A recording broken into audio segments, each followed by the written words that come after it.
Assalamualaikum warahmatullahi wabarakatuh. Bismillah walhamdulillah wassalatu wassalamu ala rasulillah Muhammad bin Abdullah wa ala alihi wa sahbihi wa man tabi'a hudah, amma ba'd. Bapak dan Ibu sekalian, jamaah tarawih rahimakumullah. Alhamdulillah, tidak terasa oleh kita malam ini sudah malam yang ke-24. Berarti 5 hari lagi kita tarawih selesai. Besok rampung Ramadan. Kita berharap kepada Allah agar seluruh rangkaian ibadah kita pada bulan Ramadan ini maupun akan datang ataupun yang lalu, semuanya diterima oleh Allah sebagai amal soleh yang dapat mengangkat derajat kita dan menghapus dosa-dosa kita. Salawat beserta salam atas Nabiullah Muhammad sallallahu alaihi wasallam beserta sahabat, kerabat, ahli keluarga beliau dan orang-orang yang setia mengikuti ajaran Al-Quran dan sunnah beliau hingga akhir zaman. Bapak dan Ibu sekalian, malam ini yang menjadi referensi bahasan kita yaitu Al-Quran surah Ali Imran ayat 133 dan kita sinkronkan dengan ayat yang lain. Esensi dari ayat 133 Ali Imran ini, Allah memerintahkan kita untuk meraih maghfirah, ampunan Allah Subhanahu wa taala. Ternyata hampir setiap janji Allah kepada kita orang beriman, sebelum mendapatkan surga, ampunan dulu yang harus kita dapatkan.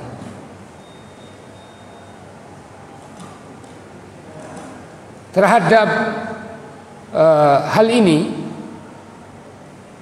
penasehat Masjid Nabawi, penulis buku Aisarut Tafasir, beliau bernama Asy-Syaikh Abu Bakar Jabir Al-Jazairi. Jadi Abu Bakar Jabir Al-Jazairi. Jadi orang Aljazair, alim,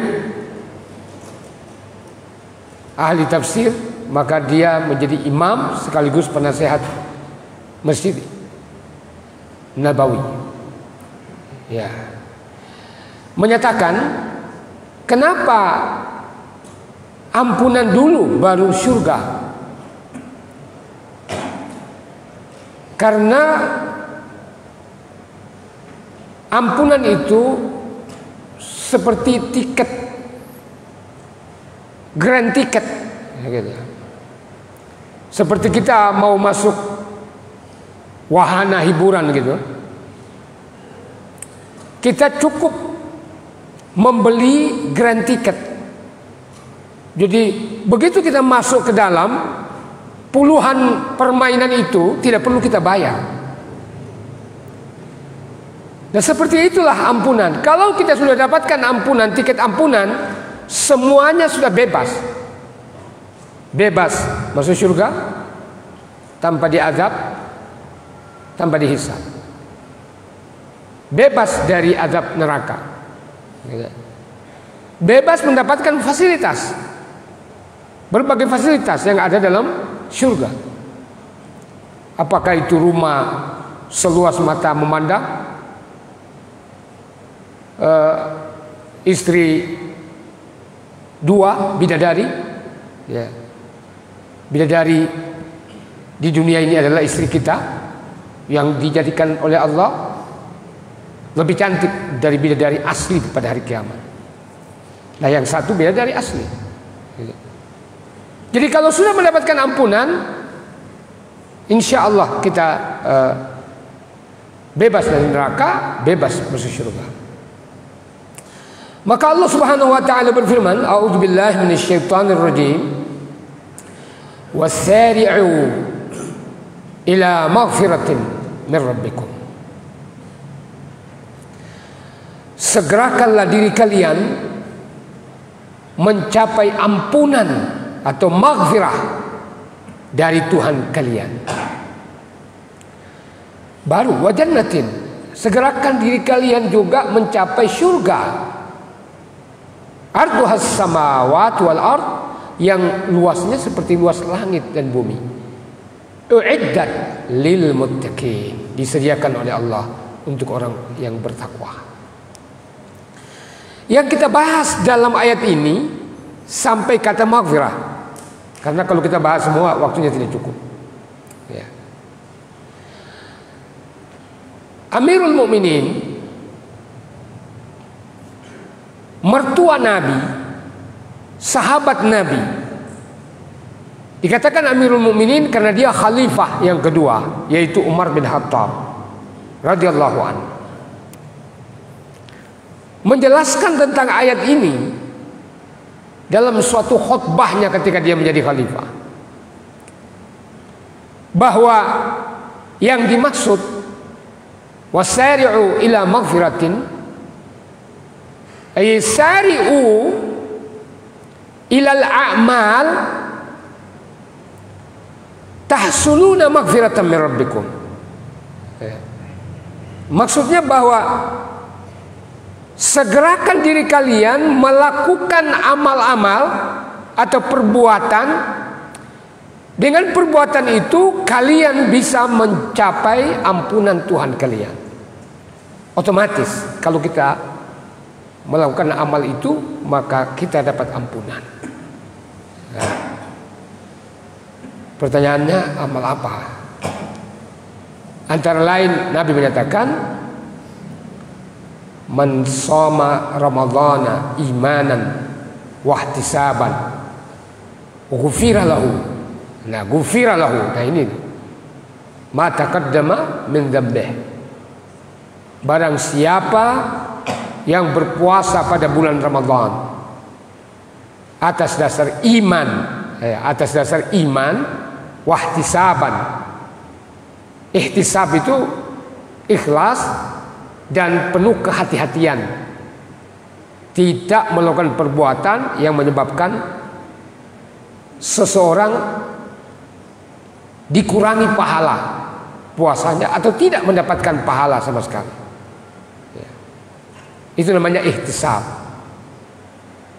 Kalau kita lakukan puasa ini dengan iman dan ihtisab, ghufira, maka diampuni dosa-dosa kita. Nah, ini yang dimaksud amal itu. Ya. Apalagi Nabi menyatakan, ini Sahih Bukhari Muslim semua, dari Abu Hurairah. Ya. Man qama Ramadan, Di zaman Nabi tidak dikenal tarawih itu. Tarawih itu belakangan, Pak. Tarawih itu diambil dari kata tarawwaha. Ya. Tarawwah itu artinya berkipas-kipas. Artinya mengambil riwayat dari Nabi. Nabi itu setiap 4 rakaat istirahat dulu. Ya. Istirahat sejenak baru naik lagi. Gitu ya. Nah, tarawih itu diambil juga dari kata rahat, bahasa Arab itu. Rahat itu bahasa Arab. Rahat itu artinya bersenang-senang, ibadah yang dilakukan dengan senang hati, maksudnya. Jadi tarawih itu dari kata rahat, sudah jadi bahasa Pekalongan itu rahat, rahat tenanan, gitu ya. Nah, padahal berahat itu bahasa Arab, gitu ya. Dari rahat itu menjadi istirahat. Nah, Jadi qama, jadi di zaman Nabi disebut dengan qiyamu Ramadan. Nah, qiyamu Ramadan ini saya pernah jelaskan, ada yang 60 rakaat, ada yang 48 rakaat, ada yang 36 rakaat, ada yang 28 rakaat tambah witir, ada yang 20 tambah witir. Nah, Nabi dicatat oleh Bukhari Muslim dari Aisyah radhiyallahu anha tidak lebih dari 11 rakaat sudah dengan witir. Gitu ya. Ya, itu standar minimum. Syekh Abdul Aziz bin Baz menulis buku Al-Fatawa karena beliau itu mufti. Mufti itu seorang alim yang sudah dipercaya ilmunya, mumpuni ilmunya, ditunjuk oleh negara sebagai orang yang memberi fatwa. Itu di sana. Tidak boleh. Selain beliau berfatwa nggak boleh. Ya. Nah, kalau di Indonesia semua boleh berfatwa, gitu ya. Artis pok boleh berfatwa, gitu ya. Wah, ini orang popo, sudah fatwa dia, gitu ya. Kalau di sana enggak, hanya beberapa orang yang mufti itu, ya mufti kalau di Indonesia MUI, ya Majelis Ulama Indonesia. Jadi beliau menyatakan tidak ada batas qiyamul Ramadan, ya karena zaman biyen bisa 60, tetapi kita mengambil yang sederhana tapi ajak kita laksanakan. Nah, gitu. Jadi siapa yang bangun untuk sholat di dalam bulan Ramadan di malam harinya, dosanya diampuni oleh Allah. Nah, ini yang dimaksud. Apalagi masih momen yang sama Ramadan. Nabi mengatakan, "Man qama Lailatul Qadri." Siapa yang mendirikan sholat pada malam Lailatul Qadar. Nah, Lailatul Qadar itu Nabi secara umum menganjurkan kita supaya mengejarnya 10 hari terakhir. Kemudian dikhususkan hari-hari ganjil 10 hari terakhir, berarti 21, 23, 25, 27, 29. Lebih spesifik lagi, Nabi menganjurkan minimal kita jaga 27 Ramadan. Ya. Karena kebanyakan 27 Ramadan. Ya, tanda-tanda Lailatul Qadar itu ya dalam hadis dikatakan malam itu cerah, terang benderang, siangnya, paginya matahari utuh besar kelihatan tetapi tidak terlalu panas. Nah, itu riwayat Ibnu Mas'ud dan seterusnya. Ya, kita tidak bahas Lailatul Qadar. Tetapi ini menyatakan siapa yang berdiri sholat ya pada malam Lailatul Qadar terus 10 hari terakhir itu seperti dilakukan di Mekah jam 1 jam setelah Isya dilaksanakan 20 rakaat. Jam 1 datang lagi dilaksanakan baca 1 juz 8 rakaat sampai subuh. Ya, sampai sahur. Ya. Jadi hadisnya sahih Bukhari Muslim. Ya. Ghufira lahu ma taqaddama min dzambi. Dosanya juga diampuni 1 tahun yang lalu. Nah, ini yang dimaksud. Apalagi amalan ya sebenarnya yang sudah kita kerjakan ini, tinggal kita pertahankan. Amalan yang bila kita lakukan, dosa kita dihapus. Kata Nabi, sholat 5 waktu. Ya. Secara berjamaah. Tadi kita sholat maghrib, dosa kita dari maghrib ke isya sudah diampuni. Tadi kita sudah sholat isya sampai ke subuh biasa, dosa kita antara isya subuh sudah diampuni. Dari subuh ke zuhur sudah diampuni. Dari zuhur ke asar diampuni. Dari asar ke maghrib diampuni. Jadi orang yang sholat 5 waktu, insya Allah dia kata Nabi sama dengan orang punya rumah. Di depannya mengalir air sungai yang bening, dia mandi di situ 5 kali sehari, maka tidak ada dekil kotoran yang menempel di badan. Seperti itu. Ya. Nah, maka kita sergap beribadah. Ya, apalagi kita ini sudah lampu kuning, gitu ya. Ya, lampu kuning itu kata Hamka. Ini lampu kuningnya kita apa itu? Bila uban sudah mulai bertabur, mata sudah mulai kabur, bunyi ur-ur semua, gitu ya. kulit sudah mulai kendur, gigi sudah mulai gugur, makan tinggal bubur, awas, apa? Kubur. Ya, beliau memang ahli sastra. Bila uban sudah mulai bertabur, mata sudah mulai kabur, kulit sudah mulai kendur, gigi sudah mulai gugur, makan tinggal bubur, awas, kubur. Ya, artinya hati-hati kita. Ya, kita persiapkan diri kita, jangan lagi sibuk dengan dosanya orang. Ya, dengan kesalahan orang, tapi sibuklah dengan kesalahan kita sendiri. Ya, dengan kita melakukan amal saleh, dosa kita diampuni. Jadi sholat 5 waktu. Apalagi Pak, Nabi nyatakan orang yang melangkahkan kaki dari rumahnya ke masjid, langkah pertama itu mengangkat derajat, langkah kedua menghapus dosa. Hadis Bukhari Muslim ini. Orang yang paling baik di antara orang yang pergi ke masjid itu orang yang paling jauh rumahnya, ya, karena semakin banyak langkah yang dia lakukan. Ya. Bagaimana dengan orang naik onta zaman bien, langkahnya onta itu? Bagaimana dengan orang berkendaraan? Iya, putaran rodanya, sepedanya, motornya, mobilnya dihitung, gitu. Jadi semakin jauh, semakin dosanya banyak terhapus. Apalagi Pak? Ya. Kata Nabi, intizarus shalah ba'das shalah, menunggu salat setelah salat. Tadi kita ini sudah salat tarawih, ini kita menunggu karena ada kajian kultum. Dosa kita di antara sebelum witir diampuni dosa kita. Kita maghrib datang ke sini sampai isya, dosa kita dari maghrib isya itu diampuni oleh Allah Subhanahu wa taala. Ya. Apalagi Pak? Kata Nabi, hadis Bukhari Muslim, man tawadda'a, siapa yang berwudu, fa ahsanal wudu, dengan wudunya yang baik, artinya tidak tergesa-gesa. Ya. Terutama 4 anggota tubuh, yaitu wajah, tangan sampai ke siku-siku, kepalanya bukan rambutnya, kemudian kakinya itu benar-benar rata, maka dosanya diampuni oleh Allah sebelum atau bersamaan dengan tetesan air wudhu jatuh ke tanah. Dalam riwayat, sebelum tetesan air wudhu terakhir itu jatuh ke tanah, dosanya sudah diampuni oleh Allah. Subhanallah. Yang terakhir, berdasarkan surah An-Nisa ayat 31. An-Nisa ayat 31. Allah menyatakan, apa itu Pak? In tajtanibu kaba'ira, ya, bila kalian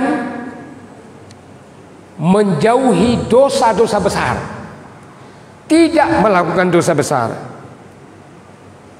ya, in tajtanibu kaba'ira ma tunhauna anhu, yang dilarang oleh Allah Subhanahu wa taala untuk kepada kalian. Saya cek aja nih ya. Ya benar, 31. Ya. An-Nisa ayat 31. In tajtanibu, bila kalian menghindari kaba'ira ma tunhauna anhu, dosa-dosa besar yang dilarang oleh Allah untuk kalian kerjakan, Allah mengatakan nukaffir ankum sayyi'atikum. Jika kalian menghindari dosa-dosa besar itu, dosa besar itu syirik, durhaka kepada kedua orang tua, membunuh, berzina, memakan harta anak yatim, ya, bersumpah palsu, bersaksi palsu, lari dari perang, melakukan bid'ah, itu termasuk dosa besar. Minum khamar, main judi, itu termasuk dosa besar. Kalian hindari dosa-dosa besar itu, kami hapus seluruh dosa-dosa kecil kalian. Nah, kita ini nggak bisa terlepas dari dosa kecil. Ya. Bukan hanya itu, kata Allah, kalau sudah aku hapus dosa-dosa kalian, wa nudkhilkum mudkhalan karima, kami masukkan kalian ke dalam tempat yang kalian di sana dimuliakan. Apa itu? Surga. Ya. Nah, ini tadi yang dimaksud wasari'u ila magfiratin min rabbikum. Ya, dari ayat itu sudah 15 menit. Saya kira ini cukup. Lebih dan kurangnya mohon maaf. Mudah-mudahan kita selalu diberi hidayah, diberi petunjuk, arahan bimbingan menuju kebenaran. Semoga kita diberi keselamatan dan kebahagiaan baik di dunia maupun di akhirat. Semoga kita selalu diberi kesehatan, umur panjang, diberi rezeki yang banyak, melimpah, halal, berkah dan mudah. Dan semoga Allah menerima seluruh amal ibadah kita dan mengampuni dosa-dosa kita. Dan sebelum kita tutup dengan salam, karena ini kajian terakhir, kultum terakhir bagi saya, yang paling banyak kesalahannya berarti yang paling banyak ngomong. Karena orang banyak ngomong itu berarti banyak salahnya, banyak dosanya. Untuk itu saya memohon maaf, beribu-ribu maaf, dan saya yakin jenengan tidak punya dosa kepada saya. Adapun kalau memang ada, saya sudah maafkan dari ujung rambut sampai ujung kaki, ya semuanya. Akhirnya mari kita tutup dengan kafaratul majlis. Subhanakallah wa bihamdika asyhadu an la ilaha illa anta astaghfiruka wa atubu ilaik. Assalamualaikum warahmatullahi wabarakatuh.